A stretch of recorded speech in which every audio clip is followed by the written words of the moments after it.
We no longer live in a world where one group of countries are donors and the other recipients of aid.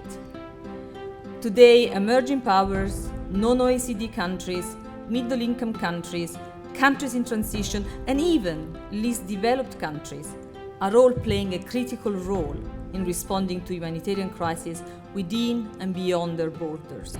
In such a changing landscape, regional intergovernmental organizations, as represented by the distinguished participants at this conference, are amongst the most important rising global humanitarian actors, I believe.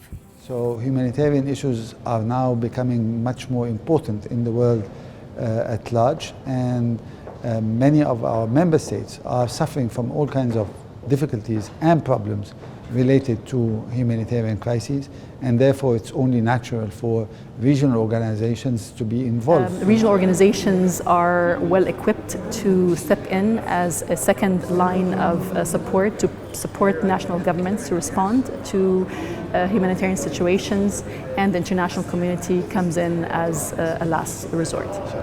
So when we see the future, then there's more and more the regional organization will take the lead, but in order to be able to achieve that, then the international organization will need to support that mission.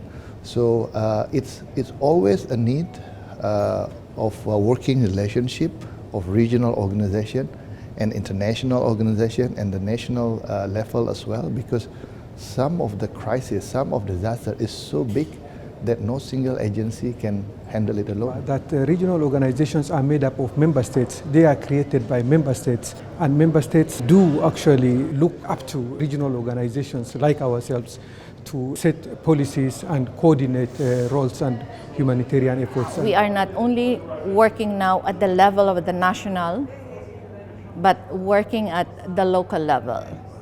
So what we are bringing in is, how do you embed this resilient recovery planning in their local development plans, and at the same time bringing in some technologies in terms of systems elements that would make them more resilient when new challenges, new disasters will strike them. So it's about not only preparing the local governments, but also the people themselves.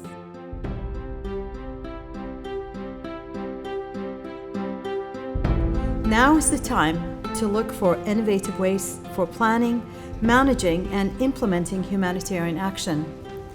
I would highly encourage you all to think creatively, think out of the box, think with open minds in order to come up with the ideas and recommendations for addressing complex, protracted crises.